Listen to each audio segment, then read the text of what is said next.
And now, tonight's presentation of radio's outstanding theater of thrills, Suspense. Tonight, the story of how perhaps the smallest of items can be the cause of unbelievable terror and hardship. In this case, the lack of a little loose change. So now, with Harry Bartell as Clark, here is tonight's suspense play, Chicken Feed.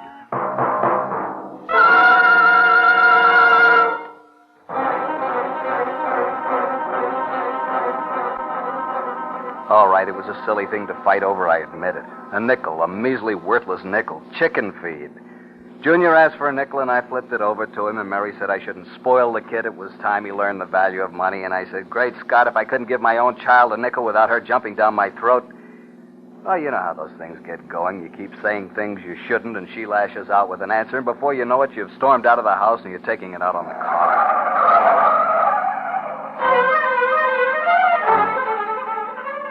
50 miles cooled me down a little, but not much. I automatically slowed up when I came to the sign, "You are now entering Lansing, California. Go slow and see our town, go fast and see our jail." Driving through the quiet Sunday street gave me time to think of something besides the biting words Mary and I had slugged at each other. I pulled up at a little cafe next to the police station. It had a whitewashed sign on the window. "Best cup of coffee in town for 5 cents. I went in. I resent that, Officer Brady. Two over easy, Sam. Heavy on the fried. What's yours, mister? Coffee, please. Coming up.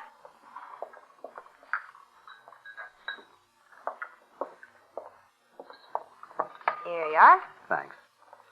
Say, Officer Brady, how's your star boarder? Well, Phillips, they're coming for him in the morning. Think you'll be able to hold him till then?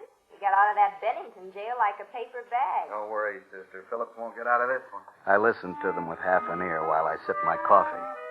There was a stack of the local papers nearby, and I pulled one over to look at. This Phillips was on the front page. Bank robber. Killed a teller. He had a face I wouldn't want to run into. Close. After a while, the hot coffee made me feel better. Maybe I'd been at fault as much as Mary. She wasn't the only one who had a bad temper. On a sudden impulse, I left my coffee and went over to the phone on the far wall. I heard the dial tone, then I fished in my pocket for change. It was empty. Say, miss, could you change $1 for me? I want to use the phone. Yes, sir.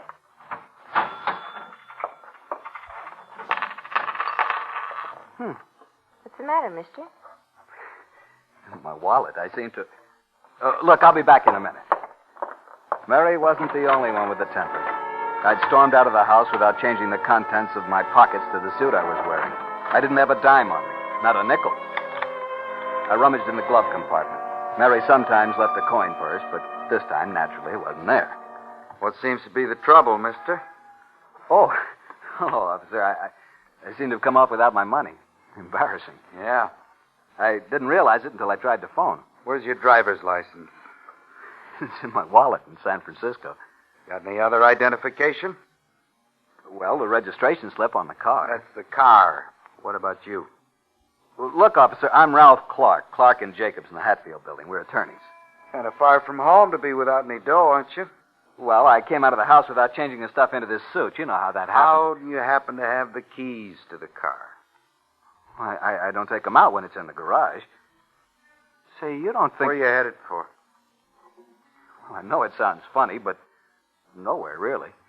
You see, I had a fight with my wife, and I just batted out of the house to cool off. I'll tell you what, Mr. Clark. Suppose we just mosey over to the station. Station? Say, what is it? Nothing. Nothing at all. It's just next door, and you can call your wife from there. Well, I don't see why that's necessary. If you just lend me the money, I could call here and reverse the charges. We'll go. You can leave the car here. I'll take that key. Well, now, look here, officer. I don't get Move. Come on, move.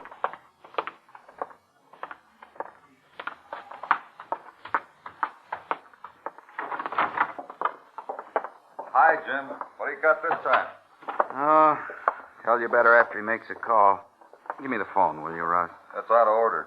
Went dead half an hour ago. Yeah? I reported it. They said they can't have a man here before tomorrow. Well, did you tell him this is a police station, for Pete's sake? Sure, I told him. Not bad, though. We get incoming calls. We still got the nickel snatcher over there. Here's the payphone, Mr. Clark. You can make your call from there. I don't have any money, remember? Oh. Okay, here's a nickel. A nickel? That's all it takes in this town. Jerkwater place. Let me speak to your wife when you get it. This is going to sound fine. Just fine. She'll think I've really tied one on. Operator. Operator, I want to call San Francisco, Fillmore 60098. And reverse the charges, please. Thank you. Your number, please. This is 460.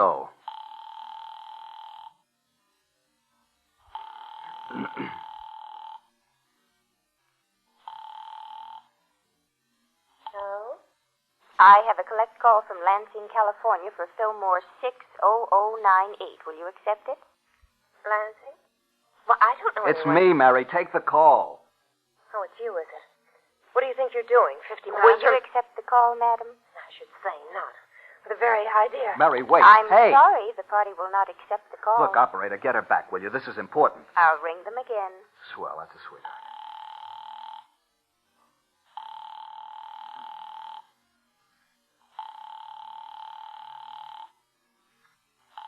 Ooh, she's there, the little... Why didn't she pick up that phone? Your party doesn't answer. Oh, No soap, huh? Hey, they kept our nickel. let me have another one, will you? I'll get hold of my partner. He'll identify. Look, we've wasted enough time. Come on in here. You're locking me up? Right? What's the big idea? I'm holding you on suspicion. Suspicion of what? Defrauding the cafe, for one thing. Then I want to check that car. You think I stole it? It's been done. Oh, now, wait. If you let me phone... You're entitled to one call. You've had it. Now, look here, officer. Inside. Jail. Jail, all on account of a measly nickel, a lousy, stinking nickel.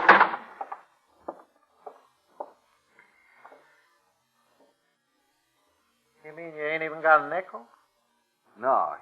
You see, Gee, that's too bad, ain't it, Pete? Sure is.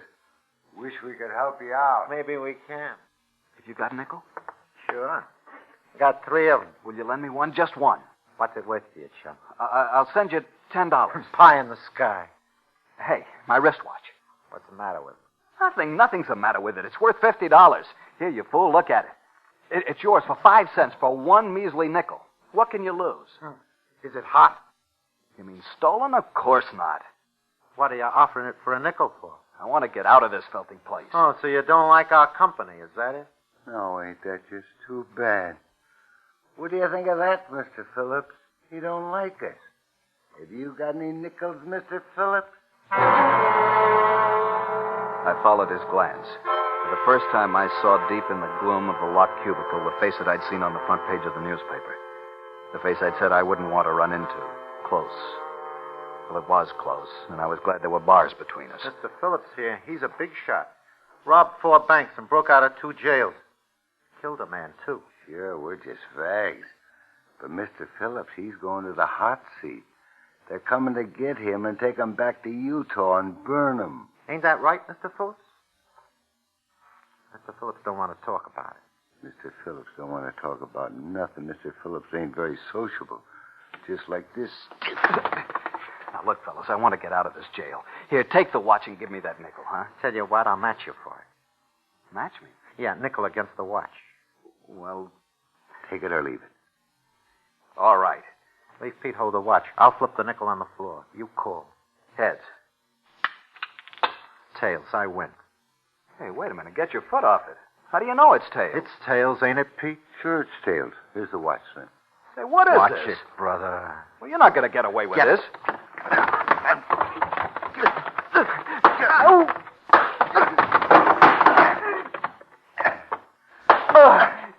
Don't kick me. Hey, what's going on there?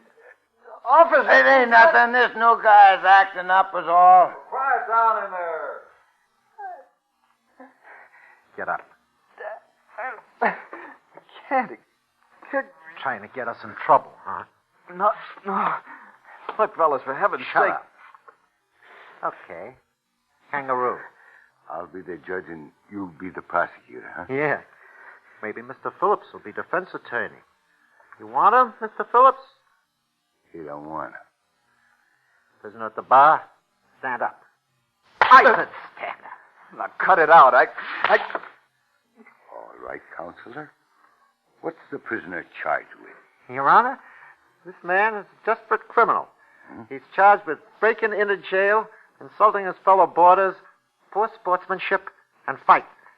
A very dangerous character, Your Honor. Yeah, guilty on all counts. Prisoner, have you anything to say before I pronounce sentence? No? Okay. I fine you 5 cents. Hand it over. You know I haven't got it. Can't pay, huh? Well, then, you can work it out. Rate of 1 cent a day. Your first job will be to shine the court shoes. Shine your own shoes.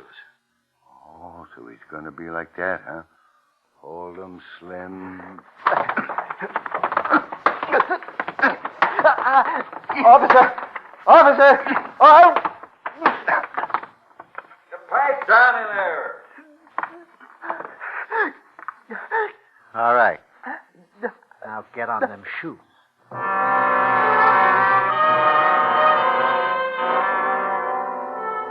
The next hours were unadulterated agony. It was unbelievable the filthy, inhuman jobs they could think up for me to do. And with every move I made, I could feel the glittering, steely eyes of Phillips, the silent man in the locked cage next to me, following me, weighing me. And then he winked at me and nodded his head as though it were a signal. And then his 2 huge arms came through the bars and thrust me reeling across the cell, and I fell and hit my head. And that's all I remember.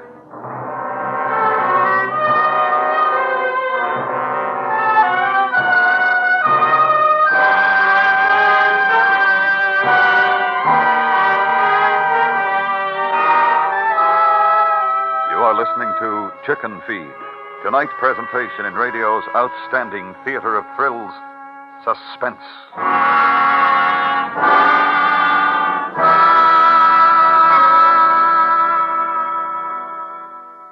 Every Thursday night on Night Watch, a CBS radio police recorder goes right along in the prowl car with actual police. There's nothing added to the truth, nothing subtracted from it when Night Watch tells its stories. Don't miss it later tonight on most of these stations. And now we bring back to our Hollywood soundstage Harry Bartell as Clark in tonight's production of Chicken Feed, a tale well calculated to keep you in suspense.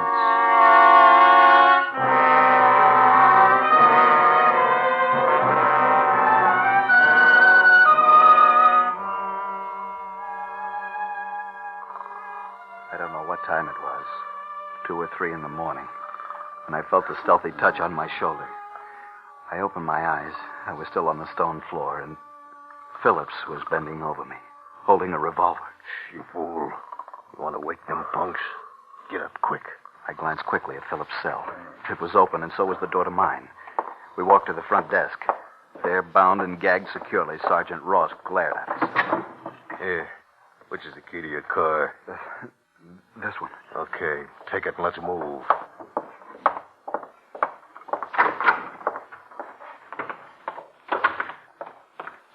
Where's the car? Over there. You drive.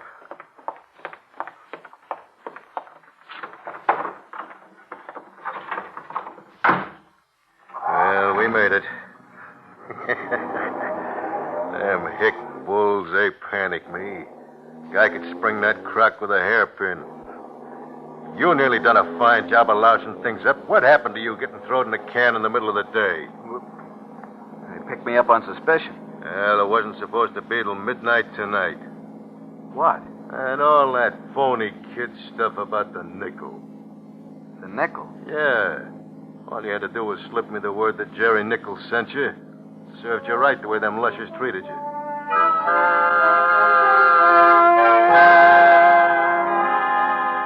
Jerry Nichols. Nichols?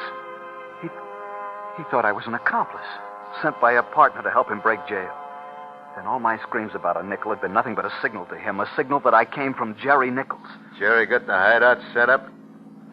Yeah. Where is it? The hideout? The hideout. We're going to Jerry's place first, right? Then what? Well, I'll take you to Jerry's, and then he'll take over from there. How far is it to Jerry's? Well, Hey, Look behind you. What's the matter? There's a car following us without lights. Where? I don't see. What the? Say, what's the big idea? You trying to cross me? Go ahead, get it started. It's flooded. I'm getting out to let car passes. You make for the other side and no tricks. Just to make sure I'll take this key. Remember, no tricks. I had made myself a chance and I took it. I slipped out of the car on the other side and ran across the fields until I could run no more. After an interminable 2 miles, I found a road. And after a while, a dark shape loomed up before me, a gas station. And through the glass, I could make out the outline of a telephone. I tried the door. It was locked, of course, but I found a tire iron and sprang the latch. I ran to the phone and almost threw myself on it before I saw it was a payphone. In a rage, I shook the black box. There must be some money in this room. My eyes focused on a battered desk. There was some change in it. I took a nickel.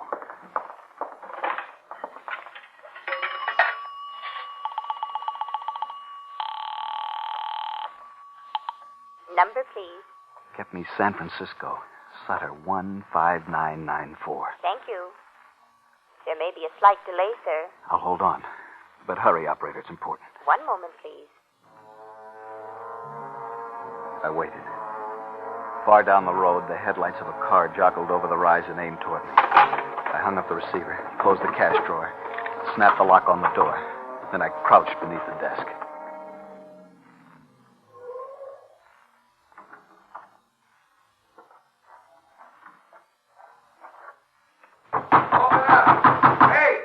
Try to wake that geezer before he sleeps like a dead. Hey, Jerry! All right, I'm coming. Who is it? Brady and Ross, open up. Well, you're a fine bunch of cops running out of gas in the middle of the night. Hey, come on in. It's chilly with the door open. Phillips broke jail. What? Well, you don't tell me. How'd he do that? Well, there was two of them. He had an accomplice. Said he was a lawyer. We found their car abandoned on the road back at Ferris's hop field. Ran out of gas. It can't be far away. There was a big reward for Phillips after he broke jail at Bennington, wasn't there? Yeah. $1,000. Hey, you know him, don't you? You were in the Bennington Post when he did that break. Yeah. Yeah, we was roommates for a night. I was pretty scared. How'd he do it, the break?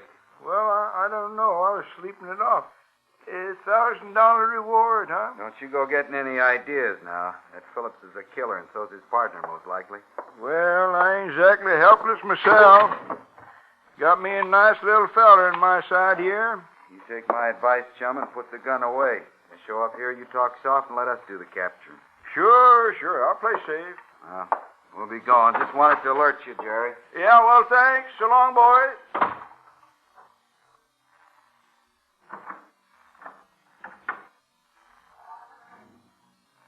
All right, you.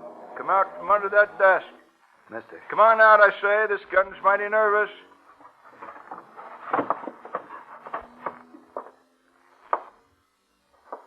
Now get your hands up, stand over there. Look, mister, I'll do the talking.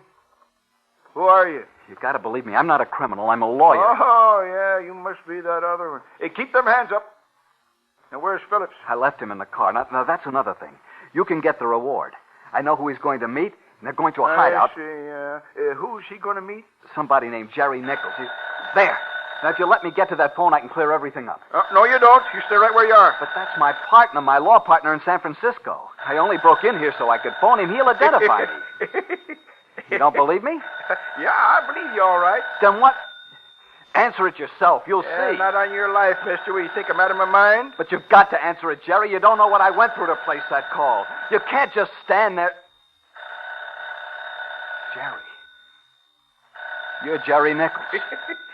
Yep, that's right. So you see... Jerry! Turn off that light. It's Phillips. You stand over there where he can't see you. Now, go on. Jerry! Come on in, Phillips. Hey, ran out of gas, and that punk... Oh, Jerry! Run! Yep, dead or alive. I just made me $1,000. You're worse than he is. Shut up. Maybe I can get a reward for you, too. A small one. I could feel the bullet land in my side just below the belt, and the avenues of pain spread out like the cracks in a hammered window glass.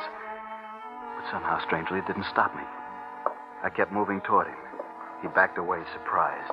He was aiming for another shot when we grappled. I got the gun, and he got my throat. He fell backwards over the chair, and I was on top of him. As we threshed around on the floor, I brought his hand up suddenly and smashed his own gun in his face. And he lay still. I listened to his heart. He was alive. I got up gasping for breath, and then I realized that I was all right. Yet he'd shot me. Hit me. I should be lying there on the plank floor instead of that grotesque heap in the shapeless flannel nightgown. I felt my side where the bullet had struck. Brought my hand away. There was no blood on it. There should be blood. I touched the spot again. Fingered the contour of something small and round. I pulled it out of my watch pocket. Battered where the slug had struck it. Bent almost double.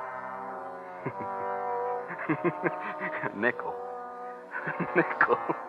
The 20th part of a dollar. All a man needed to buy a cup of coffee. To make a phone call. To pay a fine in a kangaroo court. To save his life. And I'd had it all the time. I'd had it all the time. I'd had it all the time.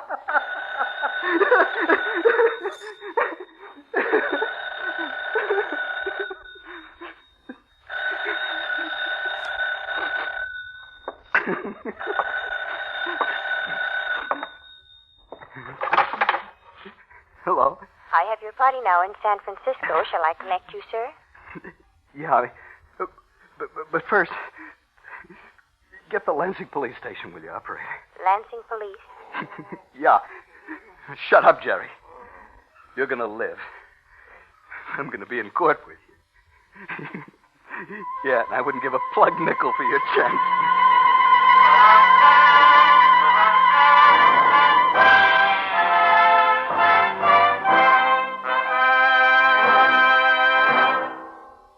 Suspense, in which Harry Bartell starred as Clark.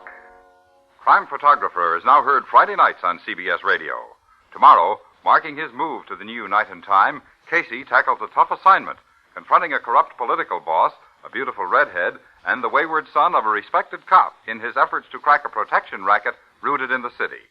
Don't miss Crime Photographer in action tomorrow night against crime and criminals.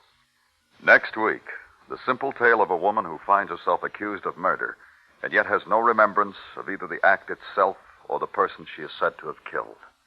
We call it Lost. That's next week on Suspense.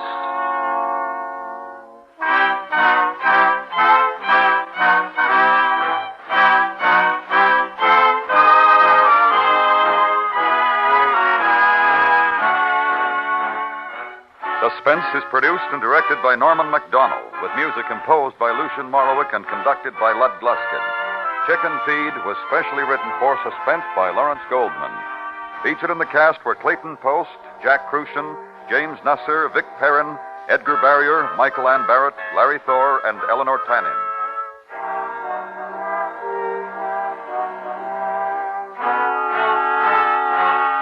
Rosemary Clooney sings Thursday nights on the CBS Radio Network.